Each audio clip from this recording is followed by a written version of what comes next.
abordagem do paciente com a tosse crônica, certo?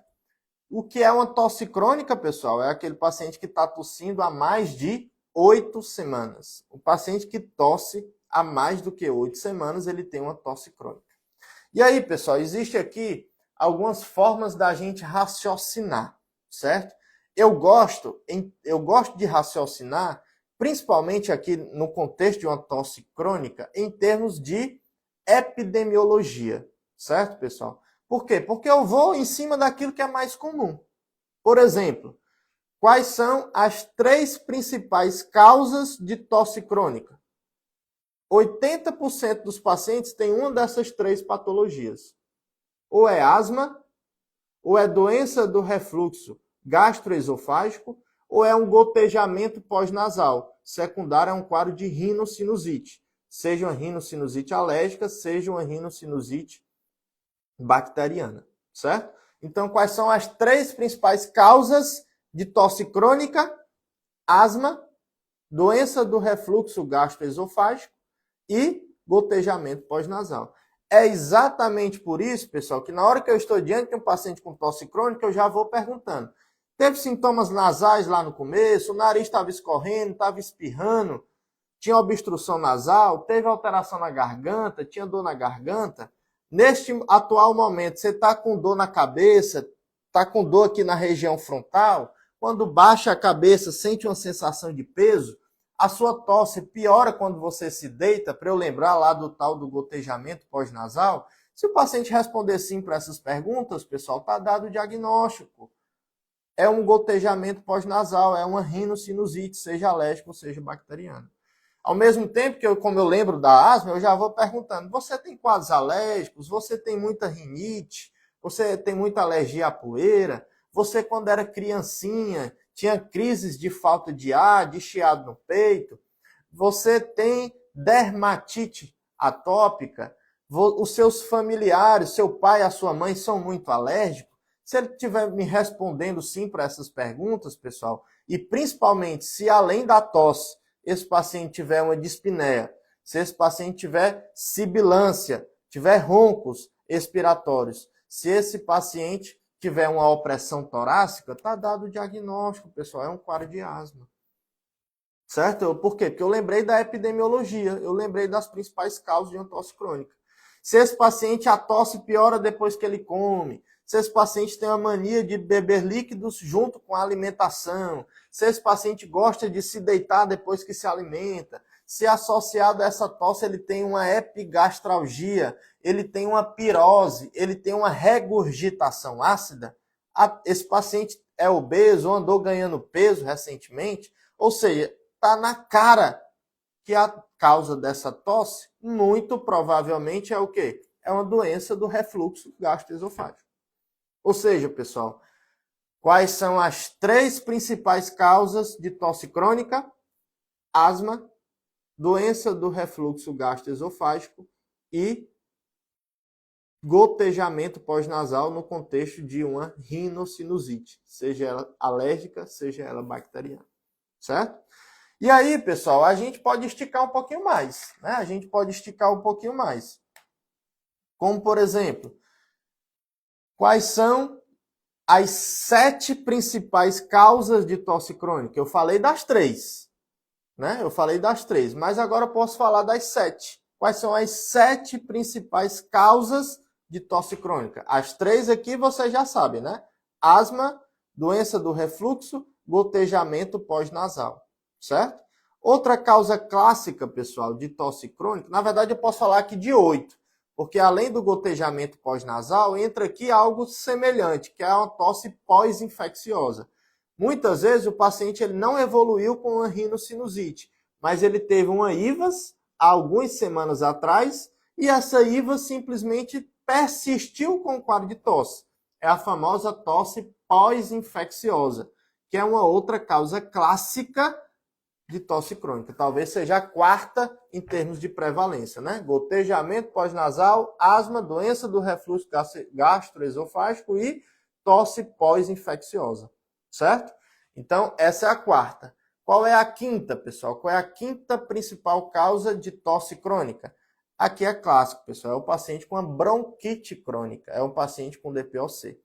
E qual é o paciente clássico, pessoal? É aquele grande tabagista, principalmente acima de 20, principalmente acima de 40 maços anos. É aquele paciente com a dispneia progressiva aos esforços. É aquele paciente que vem com quadro de tosse produtiva, com secreção hialina. É aquele paciente que na semiologia torácica, ele tem um tórax em tonel, por exemplo, se já for um DPOC avançado. É aquele paciente que tem os sinais de hiperinsuflação, como uma redução da expansibilidade, como uma redução do frame tóraco-vocal, como um hipertimpanismo, uma hipersonoridade na percussão. É aquele paciente que tem uma ausculta reduzida difusamente e que muitas vezes tem roncos, tem sibilos expiratórios. Esse paciente, pessoal, até que se prova o contrário, ele tem o quê? Ele tem DPOC, certo? Que é a quinta principal causa de tosse crônica. Com essa historinha clássica, pessoal, até o Zequinha da farmácia dá um diagnóstico de DPOC. Então não esqueça, certo? DPOC é uma causa clássica de tosse crônica. A quinta principal causa, pessoal, de tosse crônica, na verdade, DPOC é a quinta, né? Seria a sexta principal causa, pessoal, é aquele paciente que tem uma bronquite eosinofílica não asmática. É um termo meio diferente, mas eu vou explicar para vocês. Esse paciente, pessoal, ele é a cara do paciente asmático. É a mesma história de atopia pessoal, é a mesma história de atopia familiar, é aquele paciente que tem um escarro com as características histopatológicas do quadro asmático, como, por exemplo, o aumento da quantidade de eosinófilos na secreção. Mas é aquele paciente que não tem sibilância, é aquele paciente que não tem roncos expiratórios, né? Ou seja, ele não tem broncorreatividade. Apesar de que é bem verdade que aquele paciente que tem uma bronquite eosinofílica não asmática, quando ele é acompanhado ao longo de meses a anos, muitas vezes ele acaba desenvolvendo um quadro de asma clássico, com aquelas alterações clássicas na espirometria. Com um quadro clássico de broncorreatividade se expressando semiologicamente com sibilos e com roncos expiratórios. Porém, muitas vezes ele não tem essas demais características, mas ele tem a tosse. E a secreção tem as mesmas características da secreção de um paciente asmático. Este é o paciente que a gente diz que ele tem uma bronquite eosinofílica não asmática. Apesar de que no futuro esse paciente pode desenvolver o quadro clássico de asma. Essa é a sexta principal causa de tosse crônica. Qual seria a sétima principal causa de tosse crônica, pessoal?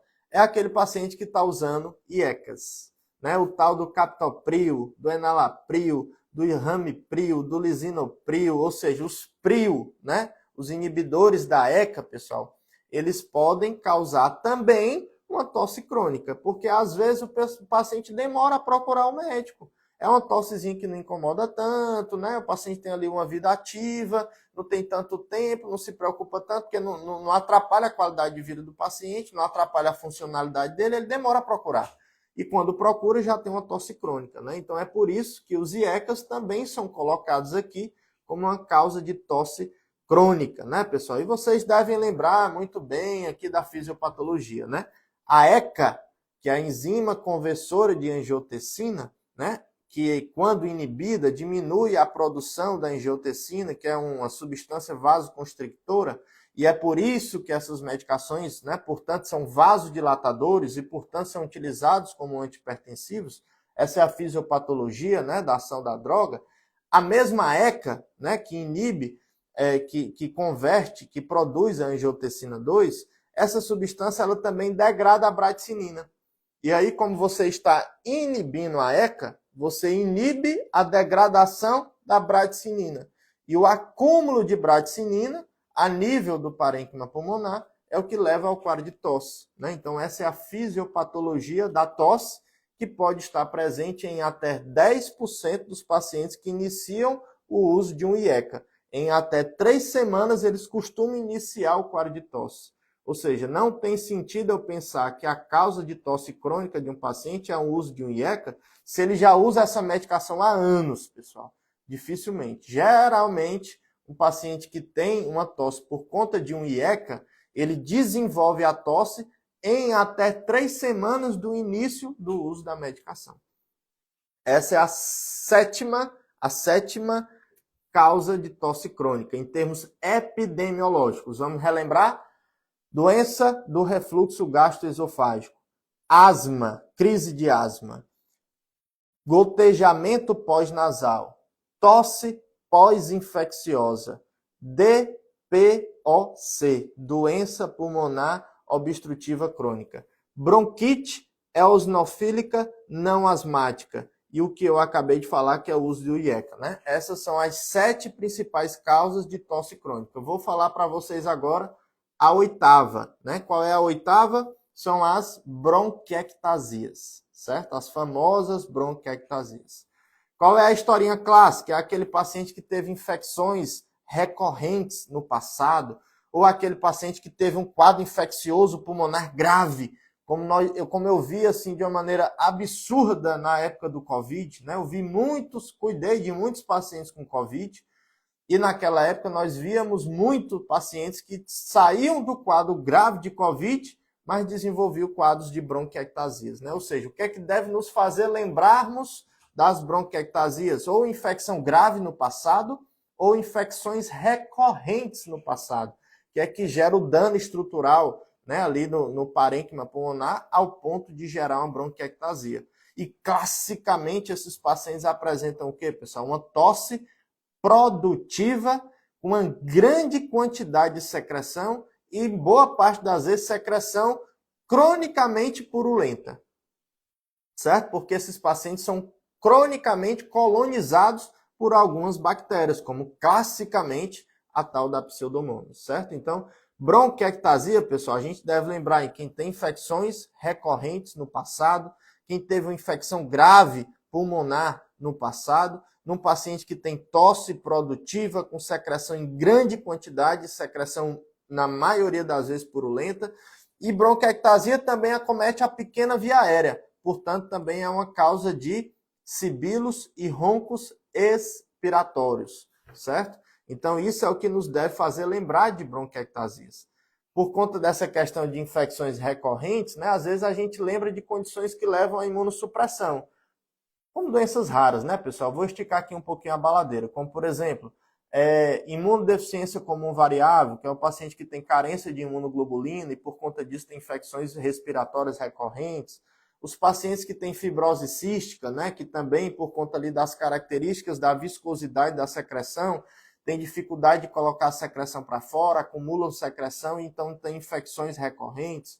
Os pacientes que têm discinesia ciliares, né, como a clássica doença de Cartagenet, né, que provoca ictus inversos, né, citos inversos, ou seja, destrocardia, que provoca alterações ciliares lá no espermatozoide, que é uma causa clássica de infertilidade nos homens. Enfim, eu estou dando aqui uma esticada na baladeira para a gente lembrar das causas das doenças que levam a infecções recorrentes, né?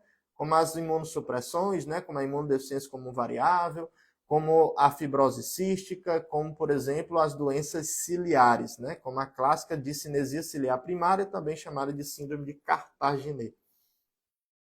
Então, isso é o que deve nos fazer lembrar das bronquiectasias. E a investigação desse paciente é relativamente simples, pessoal. Você faz uma tomografia nesse paciente e ela é inquestionável, né? Os achados são clássicos das bronquiectasias. Então, essas são as oito causas principais de tosse crônica: asma, doença do refluxo gastroesofágico, gotejamento pós-nasal, ou seja, uma rinocinusite, seja ela alérgica ou bacteriana, uma tosse pós-infecciosa, ou seja, aquele paciente que teve uma IVAS e simplesmente persistiu com a tosse, DPOC, doença pulmonar obstrutiva crônica, bronquite eosinofílica não asmática, certo?